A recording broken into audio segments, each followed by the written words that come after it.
Thank you, Sheldon. All right, Senator Merkley, good to see you. Welcome.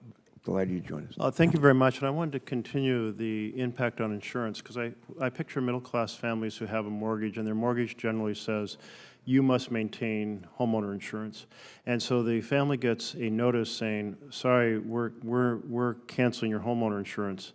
And the family has to go out and find a separate homeowner insurance. Otherwise, the mortgage company will put the homeowner insurance on a very, very expensive policy.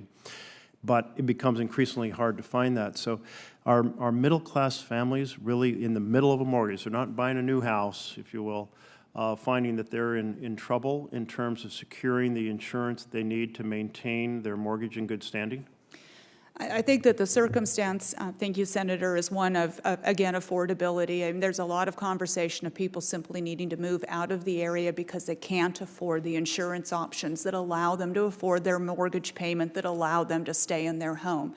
Most recently as well, the Citizens insurance provider has also required flood insurance coupled with the hurricane coverage. And so again, it's another cost that somebody who was able to barely afford a mortgage at the time at which they secured it may be just in a situation of having to let go. And we do see many individuals leaving the state as a result. Yeah.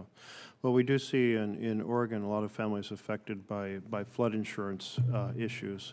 But I really wanted to focus, as I think, when you think about Oregon and climate chaos, you might hear people talk about the pine beetle infestation. You might hear them talk about the decreasing snowpack in the Cascades, which has dropped by average of 240 inches over 90 years. So basically half the snowpack is gone. You might hear them talk about ocean acidification affecting the sea life off our coast, and we have one of the richest grounds of the combination of the Pacific upwelling and the California current. But the thing that really is on people's minds are fires. We have seen such a growth in forest fires. And in 2020, we had 3 simultaneous fires in 3 major watersheds. We had the Santiam Canyon fire, the Alameda fire, the South Oberchain, and Echo Mountain, well, more than 3, but essentially we lost 4,000 homes. I traveled 600 miles up and down the state, never got out of the smoke. You had massive collapse of communities turning up at the fairgrounds in refugee status, and seeing the burnt remains of towns. Some 12 different towns were either obliterated or deeply damaged by those fires. And I think maybe this is more for you, Dr. Wehner, if I'm pronouncing your name right. People used to talk about 100-year events, and now they talk about 1,000-year events. I think you framed it in your testimony that things that occurred every 1,500 years have become once-in-century events. Anyway, the things that are very rare are happening with increasing frequency. You didn't mention in your testimony wildfires as a category of extreme weather which can be attributed with reasonable certainty. What can science or client attribution science tell us about individual wildfires? It can tell us quite a bit, Senator. I was the chapter lead author on Chapter 8 of the 4th National Climate Assessment, Volume 1, which fires was part of that chapter. And that was back in 2017, and we saw a clear trend, particularly in Washington, Oregon, and California, of large wildfires, an increasing trend. That, of course, is much worse since 2017. There have been a lot of major fires in all those states. In anticipation of your question, I did do a little more research last night, trying to find specific things to Oregon, and I don't have one. I have some more general statements, though. The leaders in this actually turned out to be Environment Canada and Victoria, and they've, of course, studied Canadian fires, but that's not all that different than Oregon. And they found that the fire weather metrics that led to that big fire in 2018 in British Columbia were made 2 to 4 times more likely. And and more importantly, that the area of the fire was increased by a factor of 7 to 11. So it became a much, record kind of fire. And in California, another paper found... The fire is 7 to 11 times more destructive? It was, the area burned was 7 times larger, at least. Another study said that nearly all of the observed increase of the burned area in California over the past half century is attributable to anthropogenic climate change. And so I'm sure that this is true in Oregon as well. Fire is very difficult and perhaps one of the more challenging areas for event attribution because there are, as all these kinds of extreme events, multiple causes. Wind is an instigator.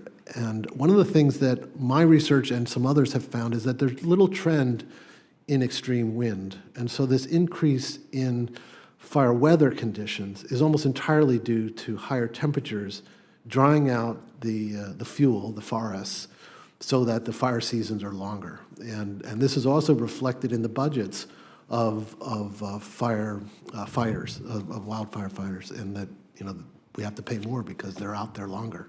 Yeah. We used to, if you were asking an Oregonian 20 years ago when to come to Oregon, they're like, oh, well, July, August into early September are our golden time. And now if you ask Oregonians, so they'll kind of pause and go, we've had a lot of smoke in July and August and September. I mean, it's just a huge change. We have furniture stores that can't sell their inventory because of smoke damage. We have wine grapes that have been contaminated by smoke damage. We have people in the hospital with asthma aggravated by smoke. We have communities trying to set up clean air sectors. In other words, it's so palpable, like the change within a few decades is so real. If you're trying to hike the Pacific Crest Trail, and the through hikers that used to come through in August, cannot come through. There are so many fires on the Pacific Crest Trail and or near it, threatening it. And my wife and I have had to change our plans a number of times for those hikes. And you don't want to be in the middle of the wilderness with no cell phone connection or knowledge of fires erupting and be in a very remote trail. It's so many dimensions of our life in Oregon been affected. The Ashland Shakespeare Festival, huge challenge with cancellations due to air smoke quality.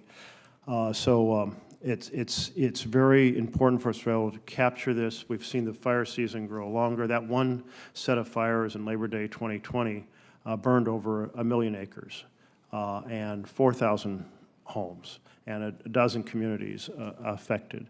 It sent a very powerful message. People across the country, they remember Paradise, California.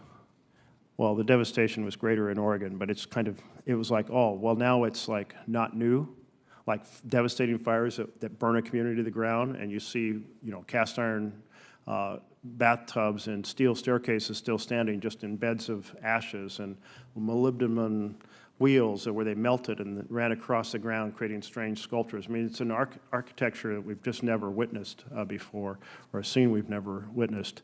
So I think understanding this continued impact is incredibly important. Thank you all for bringing your insights to bear on the evolution of the dynamics in many dimensions, certainly floods, droughts, and fires. Thank you.